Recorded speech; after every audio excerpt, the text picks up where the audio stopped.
Notre invité, c'est Florence Portelli avec 2 O. Hein, c'est beau. Ça aurait été trop long. F-L-E-A-U-P-E-A-U, Portelli. Merci d'être avec nous, maire de Taverny dans le Val d'Oise, vice-présidente Les Républicains de la région Île-de-France. Et donc, vous sortez ce livre, il est sorti jeudi. Hein. Franc-parler aux éditions du Cerf. On relit ou on fait relire un livre, hein, pour pas qu'il y ait de fautes d'orthographe? Je suis assez maniaque d'orthographe. Hein. Ah. Quand j'étais petite, j'aimais bien regarder la dictée de Bernard Pivot. Alors chacun son truc, mais j'aimais bien. Et c'est vrai que j'ai appris aussi avec le bled, ce bon vieux bled. Je trouve qu'il n'y avait rien de tel que pour ne pas être trop mauvais en conjugaison, en grammaire et en orthographe, et ça manque un peu. Eh ben, justement, le deuxième chapitre de votre livre, il est consacré à l'école. Alors là, on est en pleine polémique Stanislas avec ce qui se passe dans cet établissement du 6e arrondissement de Paris. Je ne sais pas si vous avez eu le temps de lire le rapport qui a été publié par Mediapart, rapport de l'éducation nationale, hein, sur les pratiques de cet établissement privé sous contrat. Ce qui veut dire qu'il est censé suggérer, mais pas imposer, par exemple, d'enseignement catholique. Madame Oudéa-Castéra s'est dessaisie du dossier puisque ses enfants ils sont scolarisés. Quel est votre point de vue ? Écoutez, déjà, je pense que l'établissement a commencé à apporter des réponses, mais c'est un rapport qui a été publié par Mediapart. Il n'y a pas eu la version encore des conséquences de la publication de ce rapport, puisque c'était juste une publication dans un journal. Je pense qu'il est un peu réducteur aussi de caricaturer ce qui se passe dans les établissements privés à partir de ce qui s'est passé éventuellement dans cet établissement. De manière plus globale, ce que ça montre surtout, c'est la crise de l'école publique. C'est la faillite de l'école républicaine. Et ça, pour moi, c'est le vrai sujet dont devrait s'emparer la droite, c'est la priorité. Est-ce que ça ne signifie pas non plus qu'il faudrait plus de contrôle sur ces établissements privés sous contrat, c'est-à-dire qu'ils obtiennent des subventions publiques ? Écoutez, il faut des contrôles sur tous les établissements, qu'ils soient privés ou pas. Parce qu'il ne faudrait pas jeter l'anathème sur l'ensemble de l'enseignement privé, ce serait profondément injuste. De manière globale, il y a un problème dans notre école. Et moi, ce qui m'intéresse surtout, c'est ce qui se passe dans l'école publique. Pourquoi finalement on en est à un constat d'échec ? Parce que la fuite des enfants vers le privé, c'est pas la cause des problèmes de l'école publique, c'est la conséquence. Vous avez des enfants, Madame Portelli ? Oui, tout à fait. Ils sont dans le public ou dans le privé, vous ? Alors, j'ai une fille qui est dans le privé depuis qu'elle est petite pour des raisons personnelles qui n'ont rien à voir forcément avec des histoires de public-privé, des raisons liées à un divorce, mais j'ai pas envie d'en parler parce que c'est personnel. Et en plus, surtout parce que j'ai pas envie d'avoir l'air de me justifier, parce que j'ai le droit à ce choix. Je vous pose la question, pourquoi ? Parce que la ministre de l'Éducation avait le droit, elle aussi, de scolariser ses enfants dans le privé. La question, c'était de savoir comment elle le justifiait. Voilà. Est-ce que ça vous a choqué ? Mais bien sûr, ça m'a choqué, parce qu'en fait, ce qu'elle constate, c'est un aveu d'échec aussi du gouvernement sur l'école publique. Et la vraie question, c'est qu'est-ce qu'on fait pour l'école publique ? Quel choc on fait pour sauver l'école publique dans ce pays ? Parce que ça devrait être la priorité. Moi, je ne comprends pas qu'on ne fasse pas de la politique avant tout pour ses enfants. Justement, je suis maman. D'ailleurs, j'ai entendu, on pourra peut-être en parler, les propos d'Emmanuel Macron sur la natalité, mais je fais de la politique aussi parce que je suis mère et je ferai tout pour ma fille. Tout.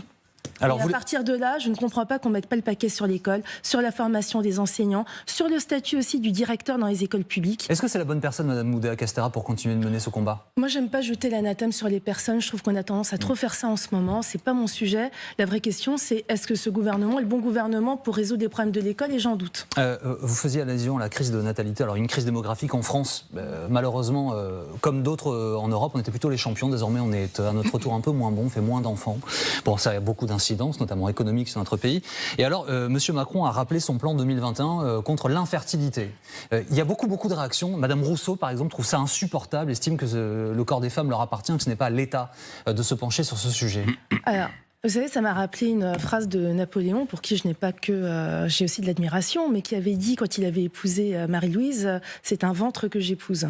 Alors, le vrai sujet, parce que nous ne sommes pas que des ventres et des utérus. Ouais. Et je pense qu'il y a une façon de s'exprimer, peut-être moi je le ressens encore plus fortement parce que je suis une femme avec enfant. Je pense qu'il y a une façon de s'exprimer qui n'a pas encore saisi. La vraie question, c'est quelle est la liberté de choix d'une femme ? Et d'ailleurs, moi, dans ma collectivité, à Taverny, j'ai développé énormément de places en crèche, mais aussi des aides pour les assistantes maternelles, des maisons pour assistantes maternelles, des mini-crèches municipales pour les enfants handicapés, etc. La vraie question, c'est le hiatus entre la fécondité et le désir d'enfant. Parce que ce n'est pas le même pourcentage. Vous avez un pourcentage de fécondité qui est inférieur à 2%, et le pourcentage des femmes qui veulent des enfants est à 2,23%. Vous estimez qu'il a fait l'amalgame, qu'il s'est mal exprimé ? C'est une politique démographique, une politique de la natalité, ça peut se comprendre. La façon de s'exprimer est en revanche choquante, ça ne m'étonne absolument pas de lui. Mais la vraie question, c'est que les femmes doivent avoir le choix. Et c'est vrai que quand une femme veut travailler, et l'émancipation des femmes, pour moi, c'est quelque chose de fondamental, eh bien, elle doit pouvoir avoir le choix, justement, pouvoir mettre ses enfants en crèche ou chez une assistante maternelle. Emmanuel Macron s'était engagé sur les places en crèche. Et là, c'est comme d'habitude, c'est perdu de vue. Madame Portelli, votre livre s'appelle Franc-parler. Il y en a une autre dans votre parti, alors plus désormais dans votre parti, qui est connue pour son franc-parler, c'est Rachida Dati. Elle est donc ministre de la Culture désormais. Elle était hier sur le terrain, premier déplacement, avec Emmanuel Macron qui l'a accompagnée, qui la soutient publiquement. Elle a donc été exclue. Elle attendait hier l'OQTF des LR. Puisqu'elle a été exclue de son parti par Éric Ciotti. Par ailleurs, vous êtes élue de la région, elle était élue parisienne. Bon, je vous vois lever les yeux au ciel. Ça vous agace, cette histoire? C'est elle qui vous énerve? Ah non, moi, elle ne m'énerve pas du tout. Pour moi, c'est la suite du débauchage dans la Sarkozy. Alors, vous me dites, elle fait preuve aussi de franc-parler. C'est pas vrai.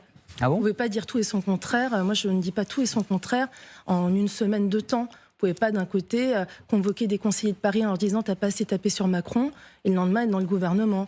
Ça s'appelle pas c'est pas du franc-parler, c'est de faux cul. Donc moi, je suis désolée, la sincérité, elle n'est pas là. Alors, c'est son problème.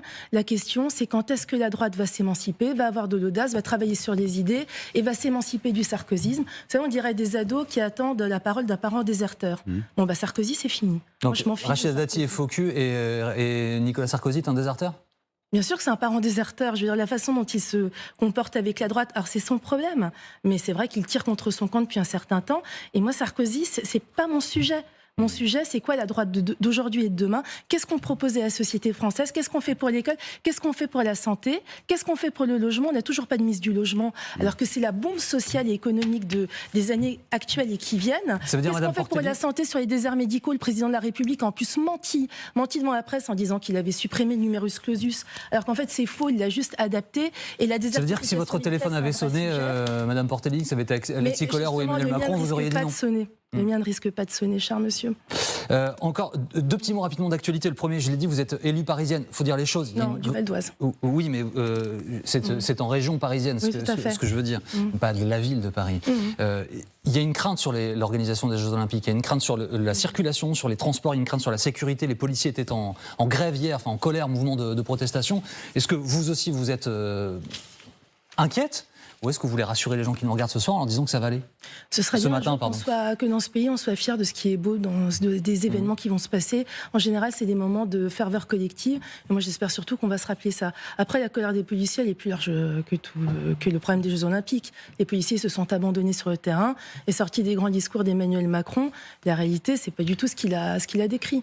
Et tout petit mot, s'il vous plaît, parce que vous venez du Val d'Oise, les conditions de circulation, c'était comment ce matin? Parce qu'on sait que c'était très compliqué vous savez, parfois, on manque de bon sens. Pour qu'il y ait du verglas, il faut qu'il y ait de la pluie avec les températures négatives. C'était pas le cas, donc je suis venue tranquillement chez vous et c'est un vrai bonheur.